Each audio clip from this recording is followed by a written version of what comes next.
Dajjal yang menjadi satu dari 10 tanda besar kiamat ini pun nampaknya telah dekat kemunculannya. Saya khawatir Dajjal akan muncul 3 tahun ke depan.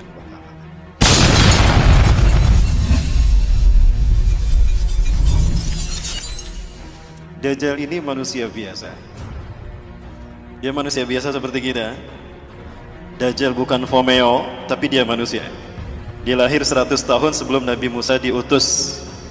Dia termasuk al-mumtazirin yang Allah tangguhkan.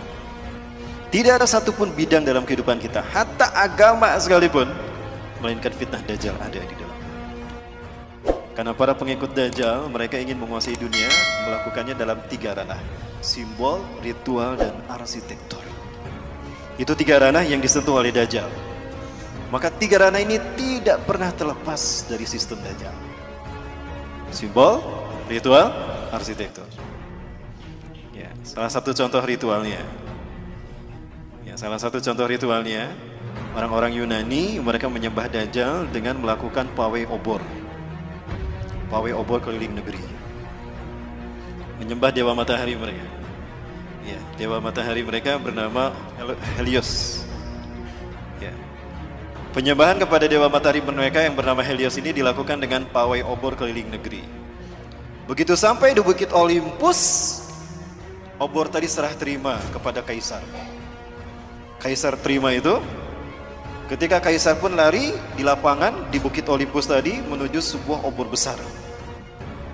Dinyalakanlah obor raksasa tadi. Maka selama obor raksasa menyala, mereka melakukan atraksi di lapangan tadi. Berbagai macam atraksi. Itulah ritual yang dilakukan di Bukit Olympus, mengagungkan dewa matahari mereka yang dimasukkan ini. Ritual itu kemudian dinamakan Olimpiade. Sampai sekarang hilang tidak ritualnya? Inilah ritual pengagungan iblis dan Dajjal. Itu tingkat dunia. Tingkat benua ada tidak? Ada. Apa namanya? Asian Games. Tingkat nasional? Nah, itu ritualnya. Kita tidak sadar. Dalam bidang arsitektur, banyak dalam berbagai bidang, dalam berbagai bangunan, apalagi bangunan ibadah. Tidak terkecuali masjid. Ada simbol Dajjalnya. Kami di Jawa Barat sedang menghadapi. Karena demikian, karena banyak masjid yang bersimbolkan Dajjal. Segitiga adalah sebuah simbol yang kemudian digunakan digunakan oleh agama-agama yang lahir dari filosofi agama arti sebagai simbol Tuhan. Jadi agama-agama yang lahir dari filosofi akal budi manusia menjadikan segitiga sebagai simbol Tuhan. Makanya di dalam agama Hindu ada Trimurti, betul? Di dalam agama Buddha ada Tridharma, kitab sucinya Tripitaka. Di dalam agama Kristen ada Trinitas. Nah, segitiga inilah yang kemudian digunakan Firaun untuk menunjukkan eksistensinya sebagai Tuhan. Kita tahu Firaun mengaku tuh Tuhan. Wa ana rabbukumul a'la. Itu kata Firaun di hadapan Nabi Musa dan Harun. Maka dia bangun sebuah bangunan yang dilihat dari 4 arah mata angin, 4 penjuru mata angin itu sama, segitiga. Piramida. Firaun membangun piramida untuk menunjukkan kalau dia Tuhan, agar dunia mengetahui eksistensinya sebagai Tuhan. Dan yang diperbudak sebagai tukang batu saat itu adalah bangsa Yahudi. Tukang batu bahasa merekanya adalah mason. Ya, mason. Allah mendengar doa kaum Bani Israel yang diperbudak oleh Firaun selama berabad-abad. Maka kemudian yang diperbudak sebagai tukang batunya adalah bangsa Yahudi Bani Israel. Mason. Mason itu artinya tukang batu. Ya. Allah mendengar doa mereka. Allah tenggelamkan Firaun di Laut Merah. Maka kemudian mereka merdeka.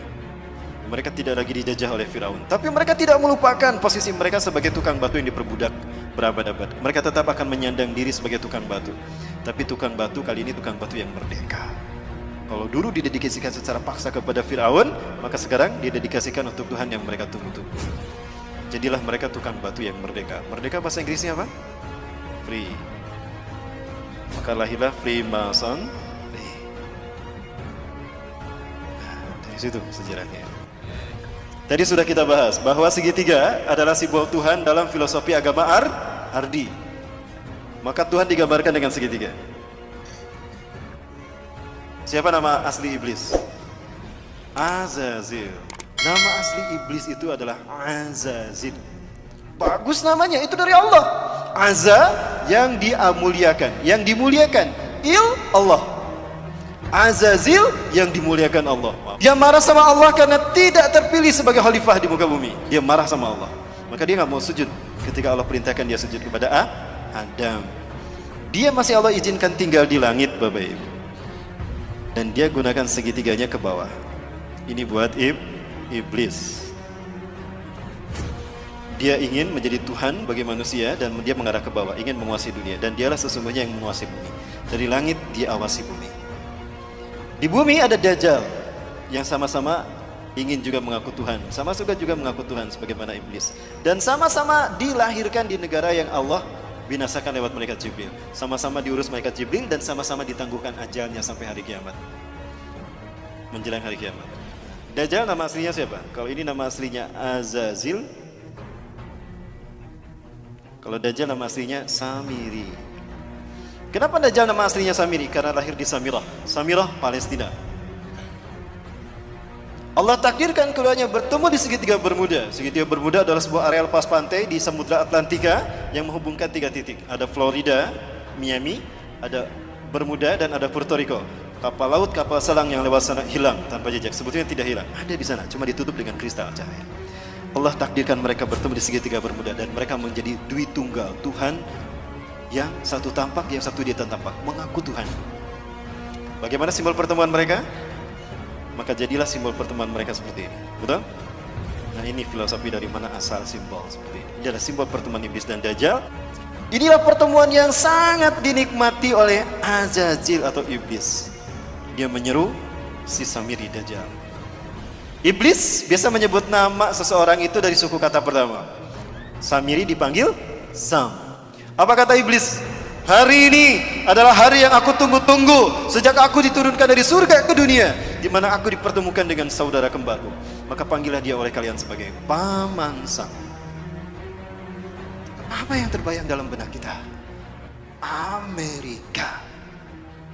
Ini jawaban kenapa Amerika selalu ikut campur urusan negara di seluruh dunia.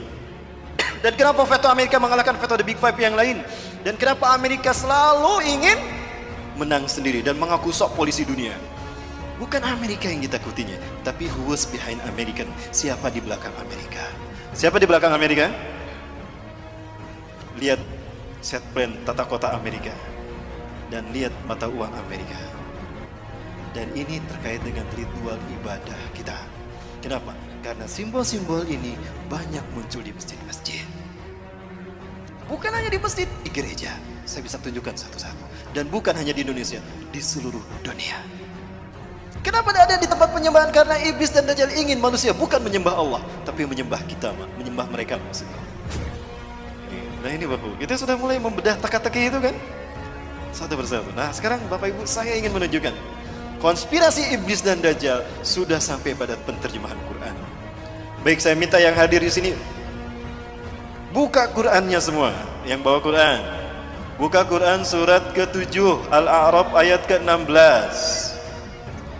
Saya ingin buktikan kalau ini ada konspirasi dalam penterjemahan Quran, konspirasi Yahudi. Dan saya harap Bapak Ibu bisa melakukan kritisi kepada Departemen Agama. Silakan yang di HP pun juga akan saya tunjukkan Bapak Ibu. Di HP pun ternyata ada yang benar, ada yang salah terjemahnya. Sakit dibacakan Mas. Iblis menjawab, karena engkau telah menyesatkan aku, pasti aku akan selalu menghalangi mereka dari jalanmu yang lurus. Bedakan menyesatkan aku dengan menghukum aku tersesat. Kalau kata-kata iblis karena engkau telah menyesatkan aku, berarti iblis sesat karena ada yang menyesatkan, betul? Siapa yang menyesatkannya? Seolah-olah Allah yang menyesatkan kan? Karena engkau telah menyesatkan aku. Iblis berkata begitu. Berarti yang bersalah siapa?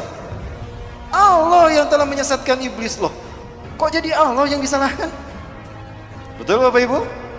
Nah, sepakat gak kalau kita minta kepada Departemen Agama dirubah tuh terjemahnya? Sepakat. Itu terjemahan yang diinginkan Yahudi Bapak Ibu.